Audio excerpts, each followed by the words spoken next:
restitusi.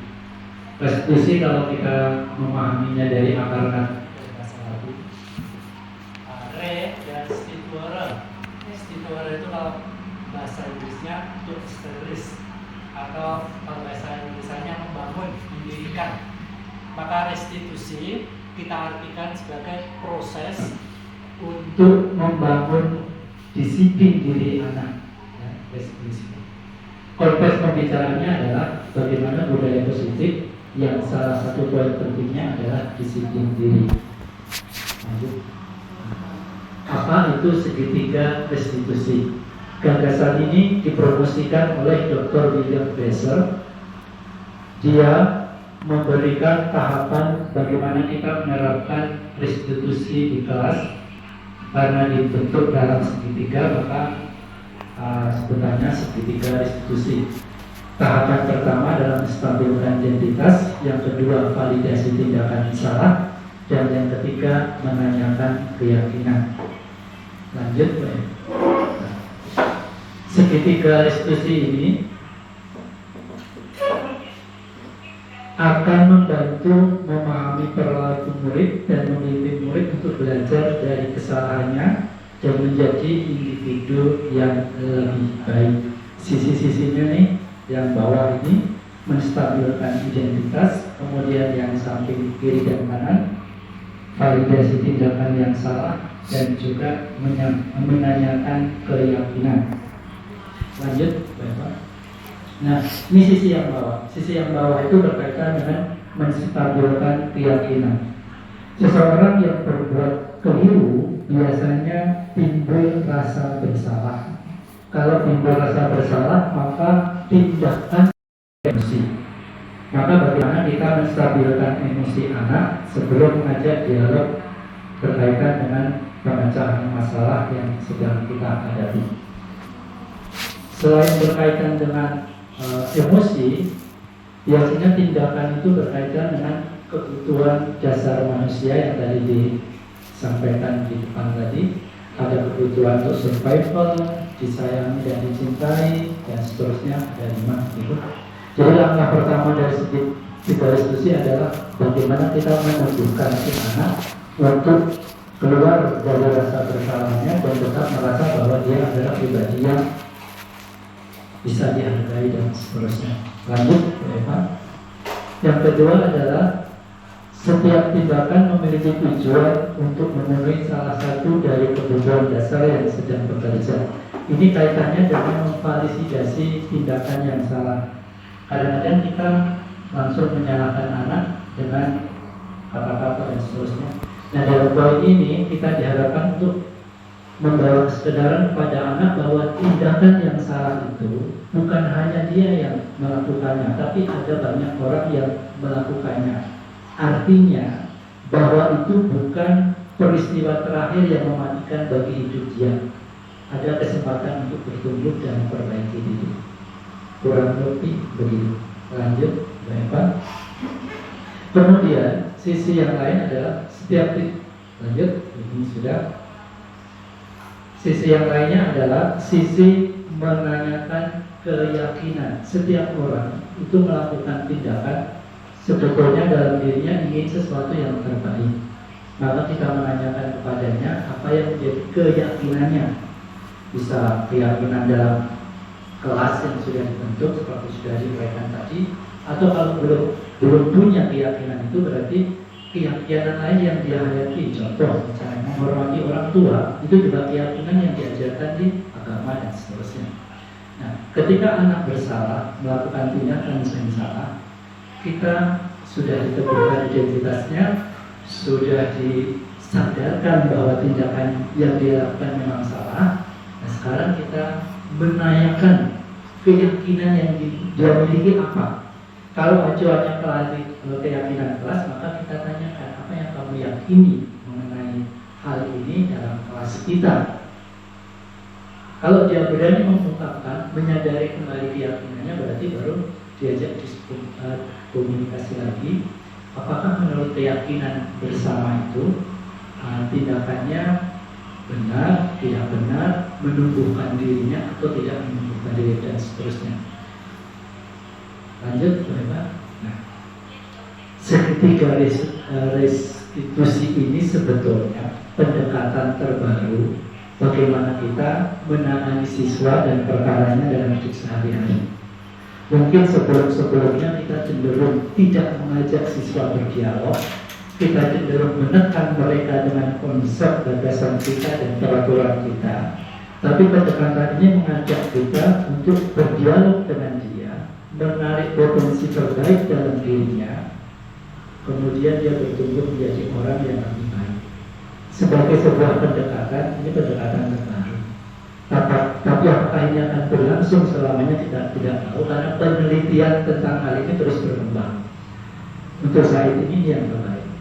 Nah, kita diharapkan untuk bisa menerapkan restitusi ini, segitiga restitusi ini di dalam sekolah kita ketika mendekati kalau ada permasalahan seperti ini. Itu saja mungkin secara sekilasnya.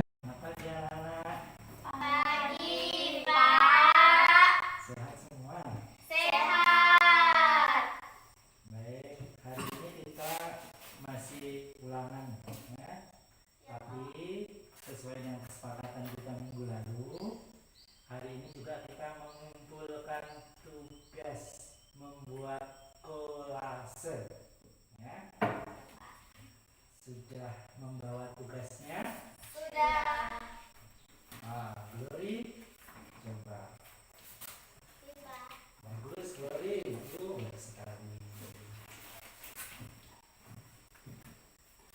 Gigi, bagus sekali. Belva?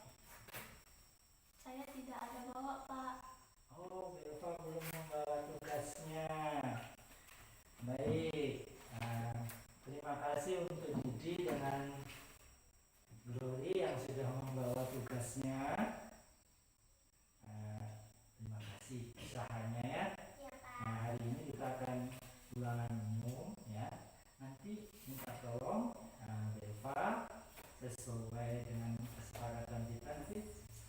Selamat siang, Belva. Siang, Pak. Belva tahu kenapa Pak Yohanes memanggil Belva? Tahu, Pak. Kenapa? Karena saya nggak tanggung jawab, Pak. Tidak mengumpulkan tepat waktu karena di kampung ada gawai, Pak. Ya. Belva tidak mengumpulkan tugas yang sudah kita sepakati seminggu yang lalu. Belva, menurut Belva, mengumpulkan tugas tepat waktu itu bagaimana? Tanggung jawab saya, Pak. Tapi saya tak mengumpulkannya, Pak.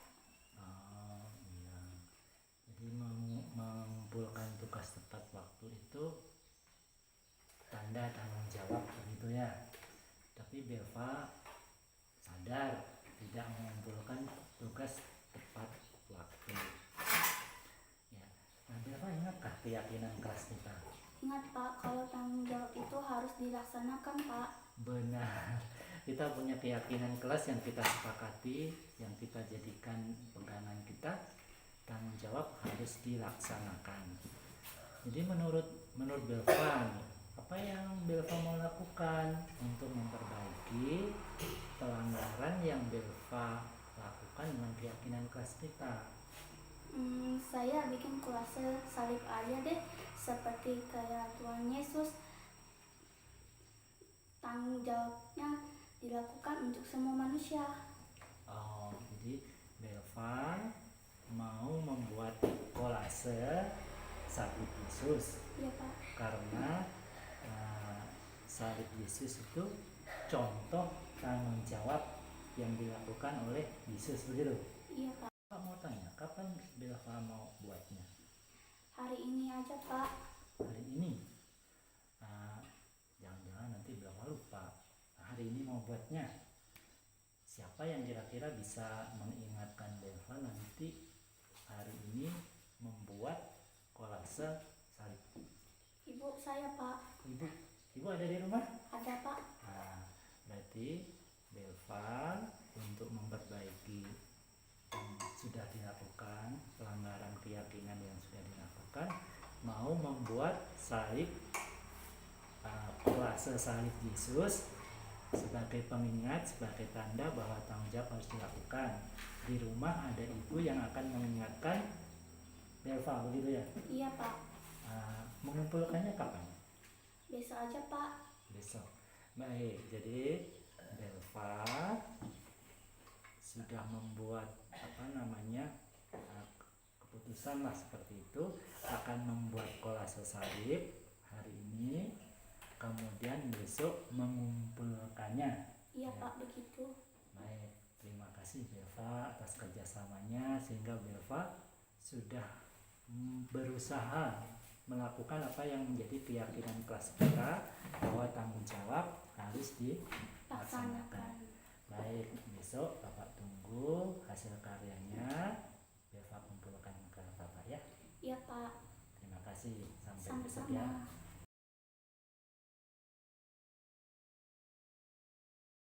Selamat siang. Siap Pak. Selamat siang. Kemarin sudah hasil belajarnya, hasil ulangannya sudah Pak Guru koreksi. Nah, hari ini Pak Guru menagih nih tugas dari Belva. Sudah ada Belva? Sudah ada Pak. Nah, terima kasih Belva Ya sudah sama-sama. mengumpulkan kolase sahid seperti yang kemarin direncanakan. Baik, terima kasih. Hari ini kita, karena ulangan sudah selesai, kita nanti akan sama-sama dengan kelas lain. Kita mau bersih lingkungan ya.